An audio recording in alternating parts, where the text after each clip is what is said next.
It is an amazing group. You know, this is 17 new nominees. We announced them earlier today. It is incredible. Any fan will find artists on this list that they love.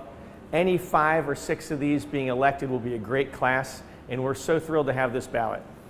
And maybe what's a defining word or theme that you can maybe put on this class together? You know, this class truly represents the broad diversity of rock and roll.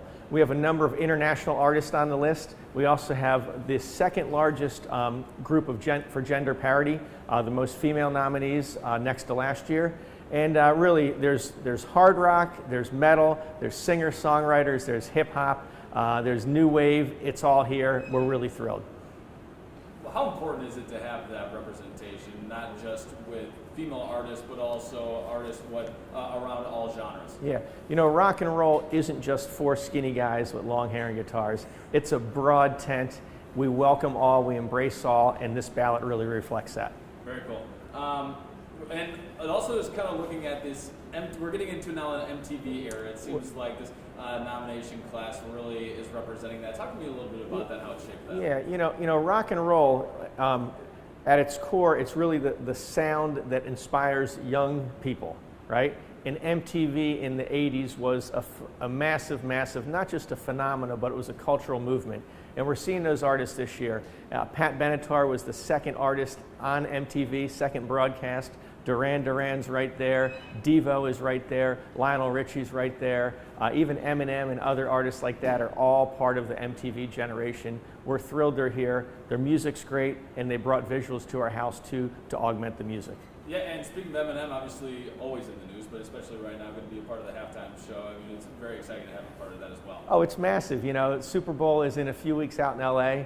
To have a nominee that's performing. And by the way, the Rock and Roll Hall of Fame has a big exhibit out at the Super Bowl celebrating all the halftime show performers, many of who are in the Hall of Fame. Very cool. All right, real quick, 2 more. Actually, I got 3 more, I guess, for you. Who's an early favorite? An early favorite. You know, right now the ballot is out. The voting has not even started, so it's everybody's tied right now. We're thrilled. I guess I should have said what's a way too early of a favorite. Yeah. But all right, I digress. Who's a dark horse candidate, do you think? A dark horse candidate. You know, every year there's surprises, and that's the thing.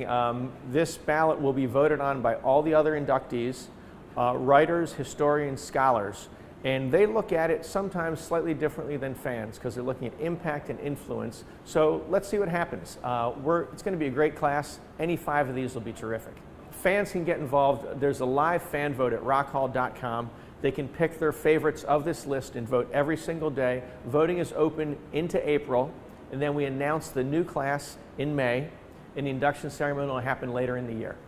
Does that fan vote include a write-in where I can put Backstreet Boys?